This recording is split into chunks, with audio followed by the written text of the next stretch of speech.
La gnosis, los gnósticos, cuya aparición se remonta al siglo I, no constituían al principio una secta separada, sino más bien una corriente espiritual dentro de la iglesia. Muchas personas de cultura que se habían hecho cristianas, sobre todo en los grandes centros culturales helénicos de Antioquía y Alejandría, tenían la penosa impresión de que el cristianismo era demasiado superficial, demasiado simplista, casi vulgar. Incluso en la antigüedad, ningún reproche les parecía tan insoportable a los cultos como el de la ingenuidad. Estos académicos no acertaban a percatarse de que la doctrina cristiana es un complejo de verdades inmutables y reveladas. Preferían elaborarla y desarrollarla al estilo de su sistema filosófico.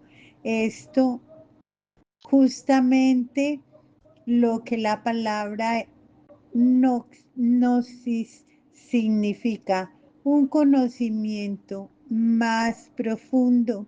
Lo que de ello salió no fue una metafísica utilizada y utilizable, sino una serie de descabelladas teosofías y teogonías en las que se mezclaban en vertiginosa confusión lo abstracto y lo concreto, el tiempo y el silencio, el verbo, Dios, el abismo, Cristo, la iglesia, como en la más exuberante mitología. Conocemos algunos sistemas gnósticos gracias a las refutaciones católicas, especialmente la de Ireneo, que ahorró fatiga alguna, sin duda, en combatirlos, pero poseemos también fragmentos auténticos de los gnósticos e incluso un libro completo, la Pistis Nos resulta hoy difícil de encontrar algún interés en semejante galimatías, mas por lo visto el enigmático tono y la mística elevación de estas doctrinas infinitamente alejadas de la revelación cristiana ejercían entonces una positiva fascinación sobre muchos espíritus. Parece que a mediados del siglo II pululaban por doquier los maestros gnósticos ambulantes, algunos de los cuales practicaban misteriosos ritos, celebraban extravagantes fiestas eucarísticas en las reuniones de adeptos y cometían los mayores desafueros. Su actividad resultaba peligrosa para la iglesia. Hasta la segunda mitad del siglo, poco pudo hacerse para salir del paso de la proliferación de tratados escritos, pues se carecía de ingenios que estuvieran a la altura de la tarea. Los predicadores gnósticos demostraban un especial empeño en acudir a Roma, no porque la comunidad de fieles romanas constituyeran un suelo abonado para su doctrina, sino porque ya entonces se atribuía su valor especial al dominio de la comunión romana, Conocemos los nombres de algunos como Marción, Cerdón, Valentín, varias veces excomulgados por los papas Higinio y Aniceto. La exclusión de la comunión de la Iglesia era la única arma de que podían servirse los obispos en estos casos. Algunas pequeñas sectas como la de los marcionistas se perpetuaron hasta el siglo IV. En Roma se han hallado algunos esqueletos pequeños en cementerios en los que se cree poder reconocer culturas gnósticas, pero como movimiento la gnosis estaba ya muerta en el siglo III, gracias sobre todo a la enérgica reacción literaria que tuvo efecto en el campo católico por obra de San Ireneo de León, San Hipólito de Roma, los dos alejandrinos Clemente y Orígenes y el africano Tertuliano, todos los cuales hacían hincapié frente a los gnósticos en el principio de la tradición católica, o sea, en el carácter revelado de la doctrina cristiana. El Papa Víctor. La polémica sobre la celebración de la Pascua aguardaba todavía su solución. Nos faltan datos para comprender por qué se consideraba de tanta gravedad la discrepancia en la fijación de la Pascua. A fines del siglo II, el Papa Víctor decidió poner fin al asunto. Por su iniciativa se celebraron simultáneamente sínodos de diversas regiones y se comunicaron mutuamente las actas. Todavía a principios del siglo IV, Eusebio pudo ver estas actas en el archivo de Jerusalén. Para nosotros poseen una especial importancia porque nos muestran cuáles eran las iglesias más importantes al término del siglo II y nos permiten observar asimismo la incipiente formación de las uniones metropolitanas para Italia, que se celebraron sínodos en Roma bajo la presidencia de Víctor, para las Galias en León, presididos por San Ireneo, para el Ponto, o sea, la parte oriental de Asia Menor, bajo la presidencia de Palmas, el obispo más antiguo, para el occidente del Asia Menor, bajo Polícrates de Éfeso, para Siria septentrional, probablemente en Edesa, para Palestina en Cesarea. Llegaron además muchas misivas de obispos aislados de regiones en las que no se habían celebrado sínodos, como la de Baquilo de Corinto. En Egipto no parece que se reuniera ningún sínodo, puesto que allí solo había un obispo, el de Alejandría. Todas estas actas y cartas sinodales coincidieron en aceptar el uso romano para la fijación de la Pascua, con la excepción del Sínodo de Éfeso. Verdad es, por otra parte, que este debió ser el más nutrido.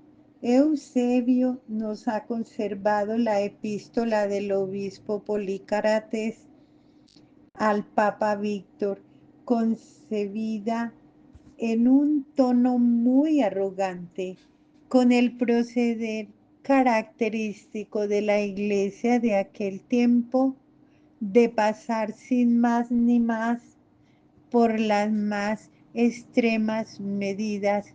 Víctor decidió excluir de la comunidad de la iglesia a todos los obispos de la región de Éfeso, al que probablemente pertenecían más de una cuarta parte de todos los fieles de entonces.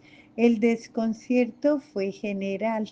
Nadie discutió al obispo de Roma el derecho a dar tal paso, pero Ireneo de León se hizo portavoz de la opinión pública y exhortó a Víctor a la concordia en un escrito que nos ha sido conservado. Desconocemos el final del asunto. Nos consta, empero, que se estableció la comunión entre las iglesias de Roma y Éfeso. Para todo el siglo segundo, nuestras fuentes son muy escasas y lo poco que sabemos se refiere en parte a Roma, a los obispos romanos. En cuanto a las provincias, las más de las veces nuestros datos se limitan a afirmar la existencia de comunidades de fieles en diversas ciudades. Esta carencia de noticias, como es sabido, debida a interrupciones en la tradición,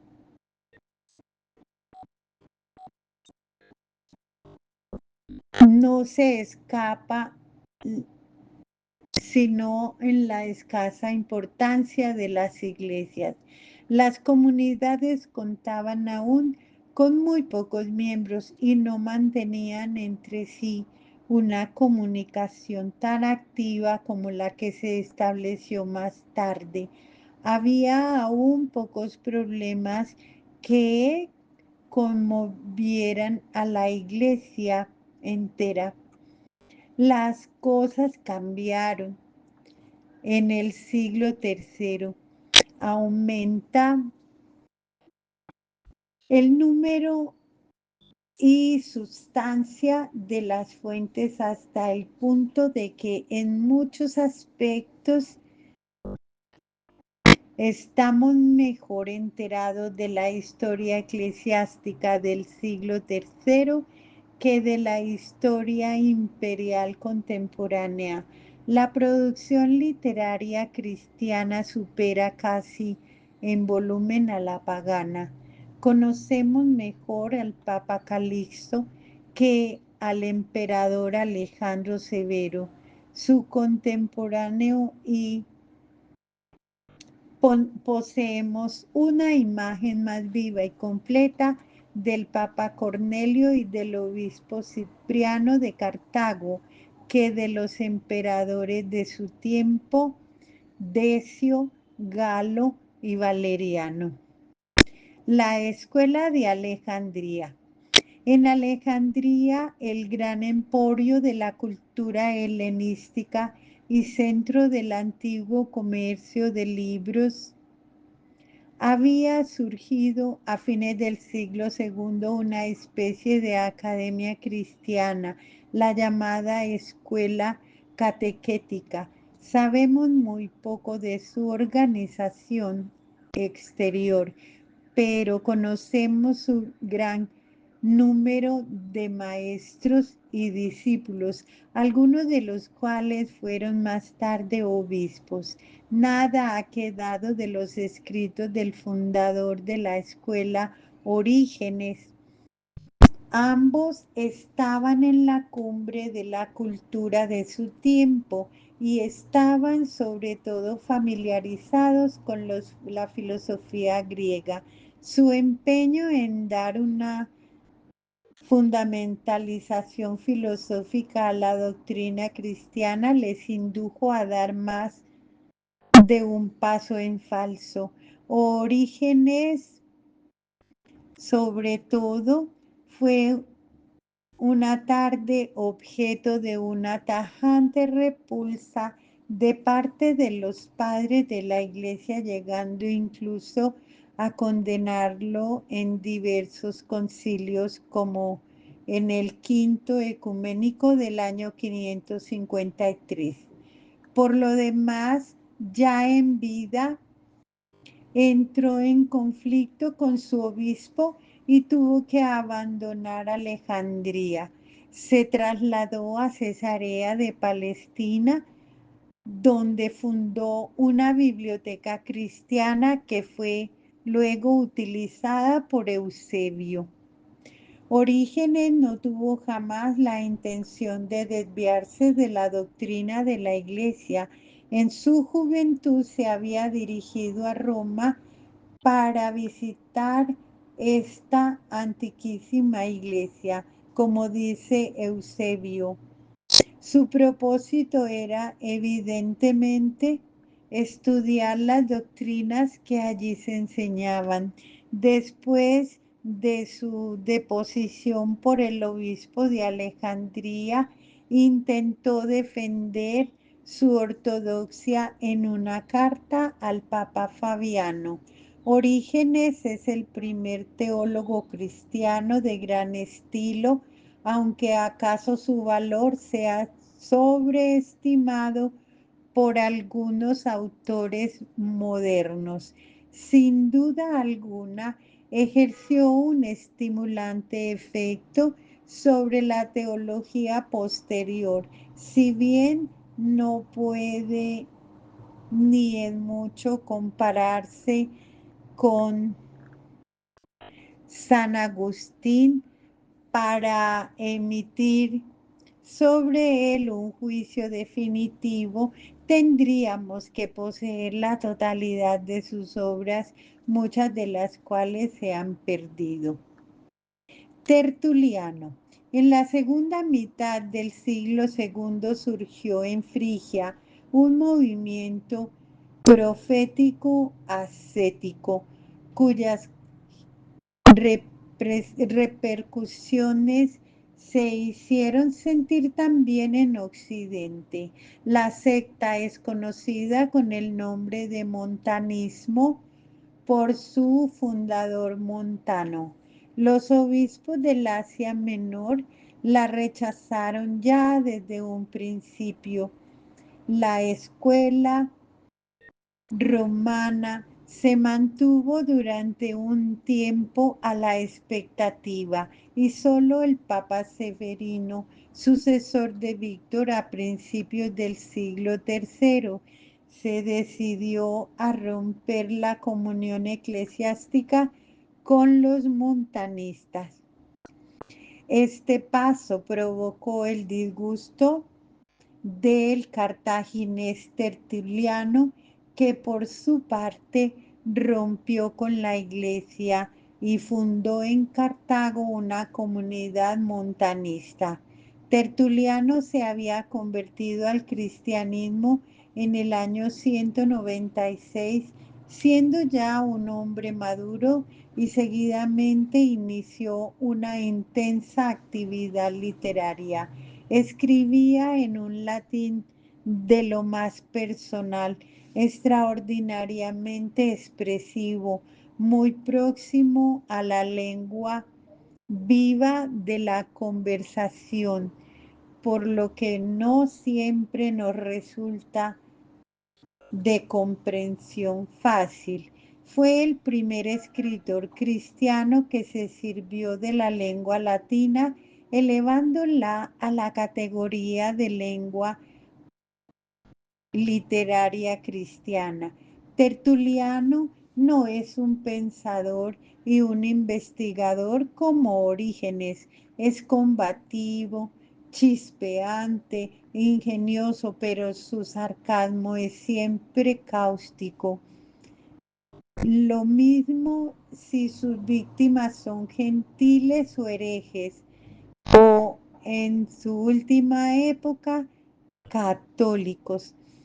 Que un hombre semejante pudiera afiliarse a una secta de estáticos y soñadores en la que hacía el mismo papel que Saúl entre los profetas, solo puede explicarse por resentimientos personales. Con todos sus escritos, tanto los católicos como los montanistas en gracia, su vivacidad y realismo y a su certera capacidad de observación constituyen una valiosísima fuente para el conocimiento de la vida cristiana de aquella época. Los papas Seferino y Calisto, el cisma de Hipólito. La afluencia de doctores griegos a Roma no cesó con la aparición de la gnosis. Víctor, Seferino y Calisto tuvieron que condenar a varios de ellos por la heterodoxia de sus doctrinas. Bajo el pontificado de Seferino llegó incluso a producirse un cisma, pues algunos de los excomulgados erigieron un antiobispo. La tradición no nos dice quién consagró a este obispo llamado Natalis, pero sí sabemos que no tardó en volver de su acuerdo y prestó penitencia pública ante el Papa.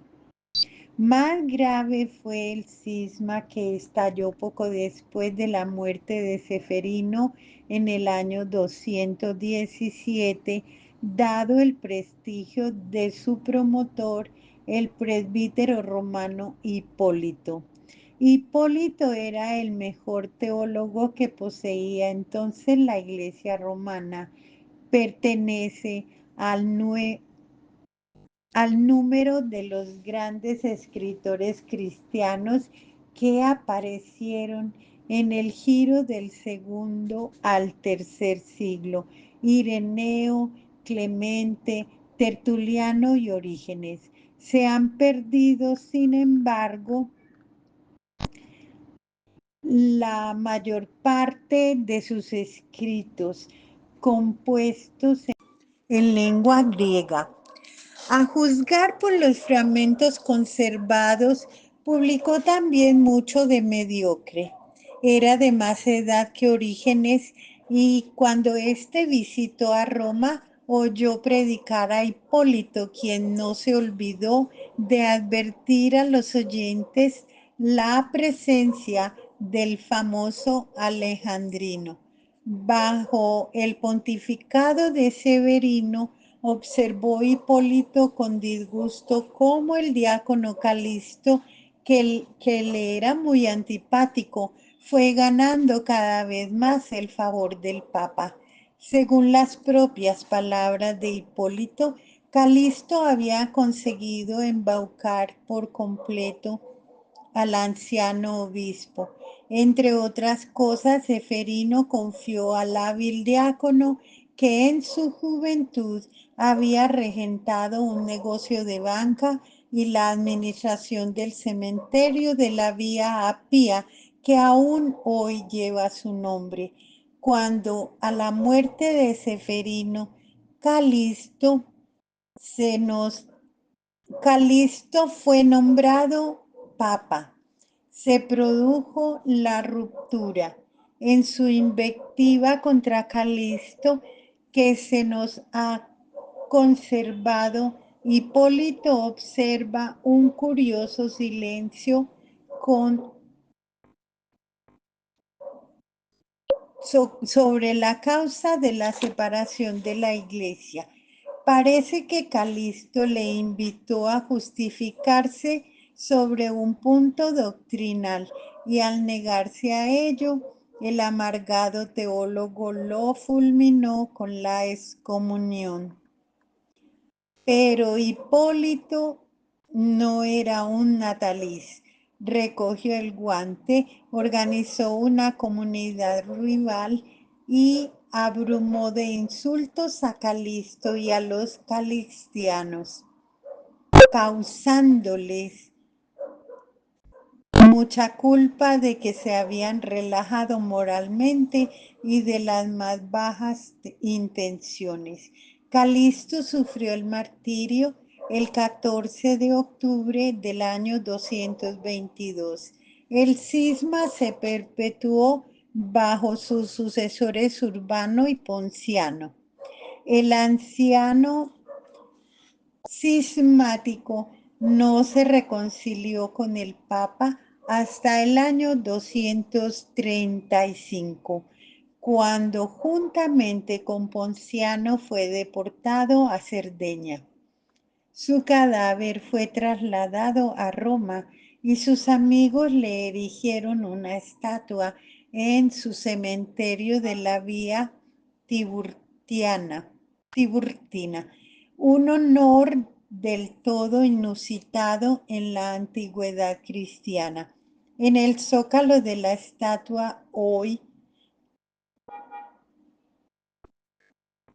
se puede leer en el Museo Lateralense los títulos de todas sus obras. Hipólito como mártir que fue, gozó más tarde en Roma de una gran veneración. Solo por esto se conservó el recuerdo de su nombre. Ya San Jerónimo en el siglo IV no sabía a ciencia cierta quién había sido Hipólito. Seferino es el papa más antiguo de quien sabemos dónde fue enterrado, a saber, en el cementerio de Calisto, en un mausoleo erigido en la superficie.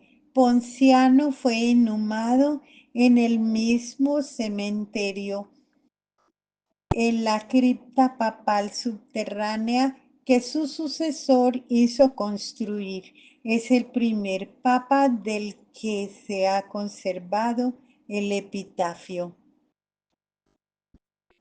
Fabiano, del año 236 al 250. Le sigue Fabiano, quien según las noticias conservadas dio una nueva organización al clero de la ciudad de Roma, según su recuento contenido en una carta de su sucesor. Había entonces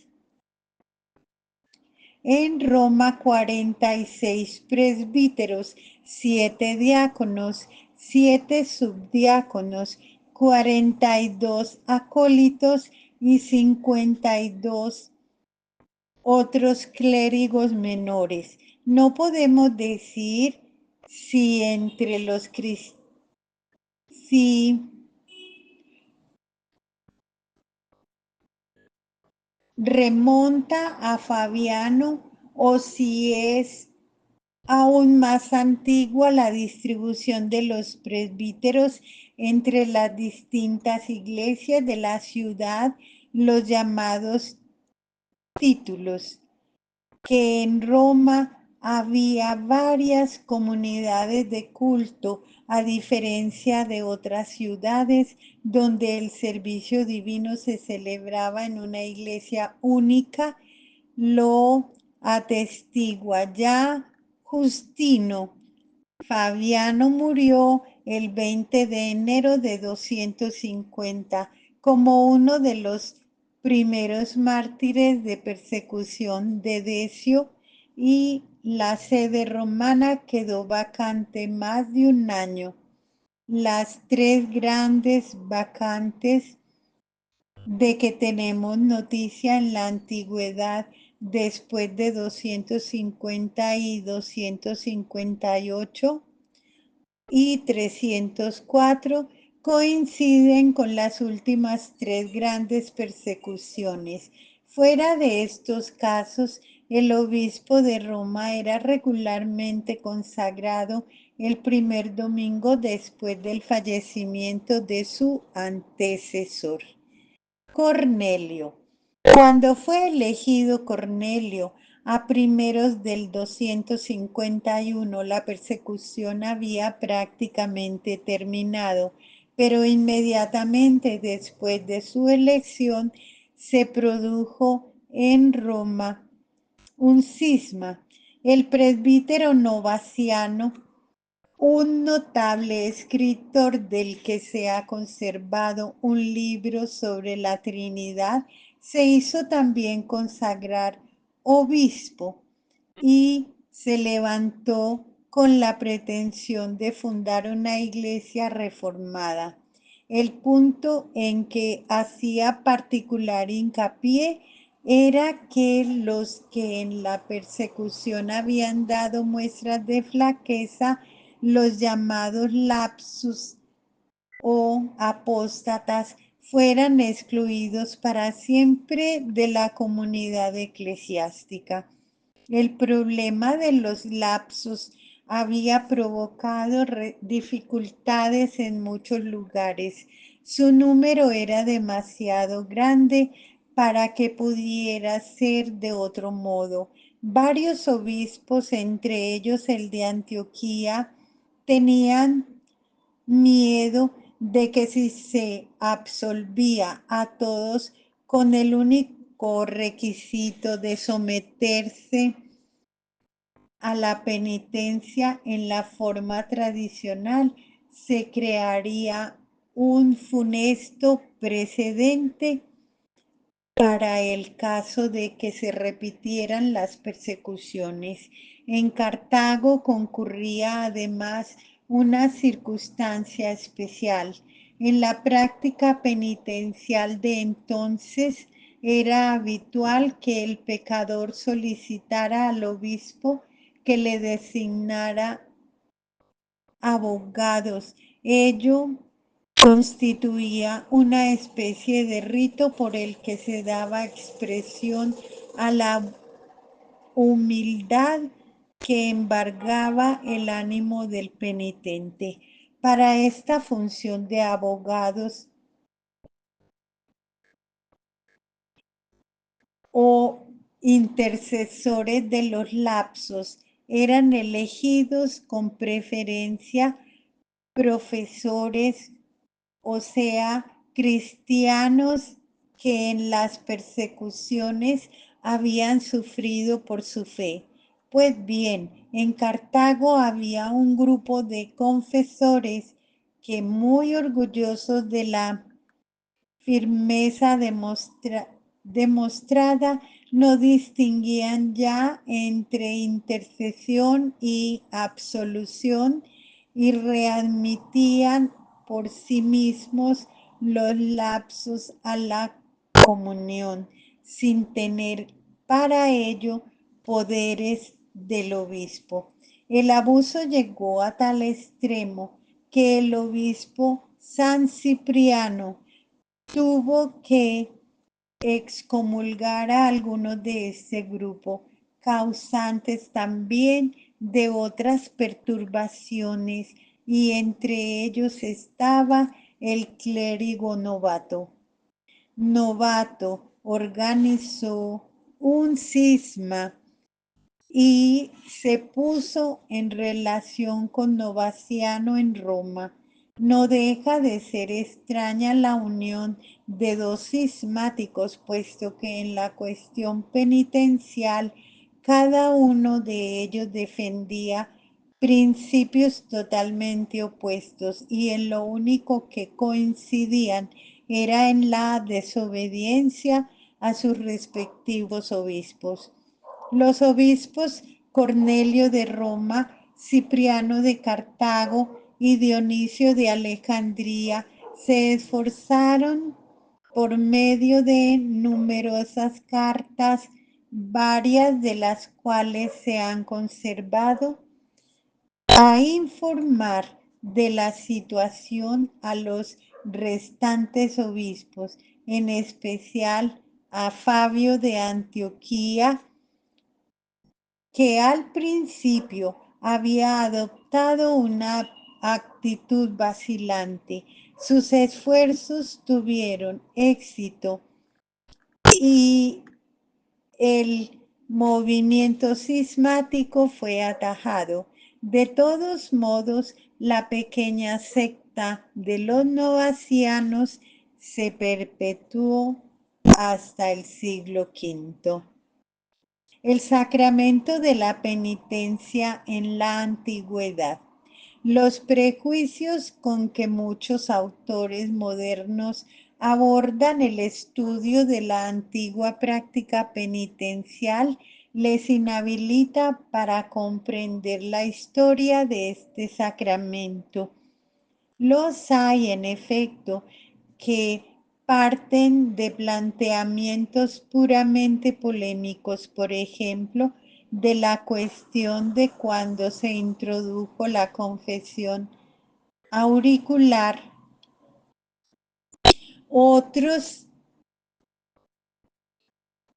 acercan a las fuentes, se acercan a las fuentes con un esquema evolutivo y preconcebido como el de la práctica penitencial, fue perdiendo severidad, pasando de un rigor sumo a una condescendencia extrema y otras ideas parecidas.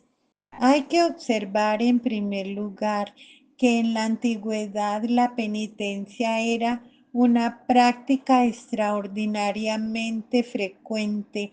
Los escritores eclesiásticos hablan a cada momento de ella, pero casi siempre se refieren a este asunto con una cierta reserva, y esto es lo que desorienta a muchos historiadores modernos. No se cansan de exhortar a la penitencia e insisten en que ningún pecador debe desesperar, pero no gustan de entrar en pormenores, evidentemente para no despertar en los fieles el sentimiento que pueden pecar como con tranquilidad, pues luego les será perdonado todo. Su procedimiento preferido es el de situar este tema dentro del complejo de la economía de la redención. Para el bautizado que ha recaído en el pecado, existe aún otro medio de salvación, una segunda tabla después del naufragio, como dice San Jerónimo. Lugares como estos han inducido a muchos modernos a creer que en la antigüedad la absolución sacramental solo se impartía una vez en la vida, y esta singular tesis ha encontrado acceso en más de un manual de teología. Justamente las explicaciones intercambiadas por Cornelio, Cipriano y otros obispos con ocasión del problema de los lapsos deberían bastar por sí solas para refutar el error. Los citados obispos examinan todos los casos posibles, no solo discutiendo si podía darse la absolución a los lapsos y cuándo y cómo podían estos ser absueltos, sino distinguiendo también entre los distintos grados de culpabilidad. Jamás se habla de que constituya una dificultad el hecho de que uno haya ya recibido anteriormente la absolución y que por tanto no está ya capacitado para volver a obtenerla.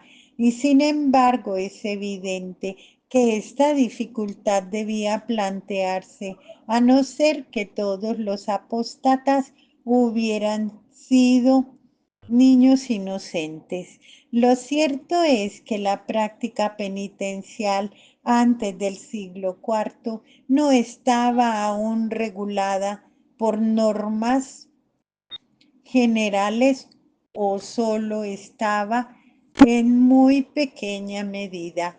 Todo quedaba sujeto al arbitrio del obispo. No existía aún una tarifa de penitencias. El obispo impartía la absolución siempre que estimara que el pecador había dado pruebas suficientes de su buena disposición. Signos de tal estado de espíritu eran los ayunos, el someterse en la iglesia a los ritos penitenciales, el pedir repetidamente la absolución, el solicitar la intercesión de otros fieles. Si los signos exteriores eran lo bastante evidentes, como el caso de Natalis, que se echó a los pies del Papa Seferino en presencia de la comunidad entera y reconoció públicamente su culpa, en el de aquella matrona Fabiola de que habla San Jerónimo. Entonces la absolución podía ser impartida sin más requisitos. Lo común era, empero, que el tiempo de penitencia fuera más largo, generalmente hasta la próxima fiesta de Pascua, aún hasta más tarde. Los lapsos de las persecuciones de Decio tuvieron que permanecer casi 2 años en su condición de penitentes. La confesión pública no era rara, tratándose de pecados notorios y cuando había habido escándalo, y era estimado como un signo particularmente elocuente de disposición penitencial, pero nunca hubo obligación de confesar públicamente los pecados secretos. Los ritos penitenciales eran públicos y los penitentes ocupaban en la iglesia un lugar especial, pero del hecho de que no se sometieran a los ritos, nadie podía inferir la índole de pecado. Parece por lo demás que muchos fieles tomaban parte de los ritos penitenciales sin otros fines que los de pura devoción. Se efectuaba naturalmente una confesión secreta, pues el obispo o sacerdote que determinaba la duración de la penitencia necesitaba saber de qué falta se trataba, pero esta confesión tenía más bien el carácter de conferencia previa y estaba exenta de forma ritual, por lo que no se encuentra mención de ella en las fuentes. En conjunto, hay que decir que aunque la penitencia se practicaba muy a menudo, no había sido aún sometida a una elaboración teológica. Una cosa estaba clara, que la iglesia tenía la facultad de atar y desatar, pero nadie se ocupaba de precisar cuándo y cómo se producía la remisión y sobre todo no se habían formulado todavía desde el punto de vista teológico los conceptos de pecado mortal y pecado venial. La ausencia de toda norma podía desde luego dar lugar a arbitrariedades.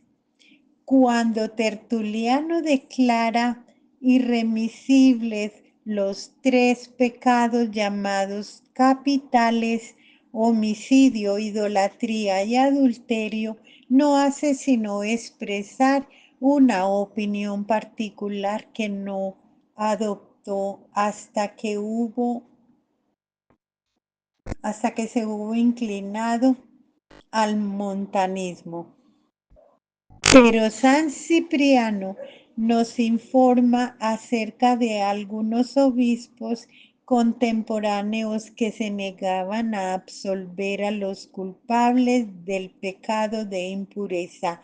Cipriano no aprueba su conducta, pero opina que en este punto cada obispo es responsable solo ante Dios.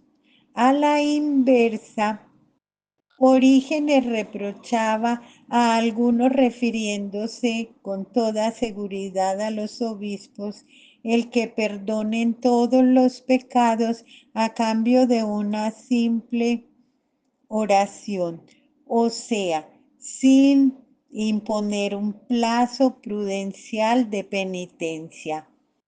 Desde fines del siglo IV encontramos ya una forma especial de penitencia que podría designarse con el nombre de penitencia vitalicia o voto penitencial. Los afectados eran absueltos enseguida, pero se obligaban por todo el tiempo de la vida a determinadas obras de penitencia, entre las cuales figuraban abstenerse del matrimonio. A esta penitencia era equiparada la profesión monástica que se atribuía la virtud de remitir pecados a la manera del bautismo. Semejante voto penitencial era, por su naturaleza, irrepetible. Muchos concilios posteriores se sumaron a proceder, se ocuparon también cómo había que proceder cuando un penitente de esta clase reincidía en el pecado. Los clérigos estaban excluidos de tales votos penitenciales. No constituían estos la única forma de la remisión de los pecados, sino, en cierto modo, la penitencia final por ellos. Aquel que, como hacen muchos historiadores de hoy día modernos, considere este voto penitencial como la única forma de la absolución sacramental, retrotrayéndola además a la época primitiva en la que no se encuentra el menor vestigio de ella, queda totalmente incapacitado para entender la historia de este sacramento. Próximo capítulo, la polémica sobre el bautismo de los herejes.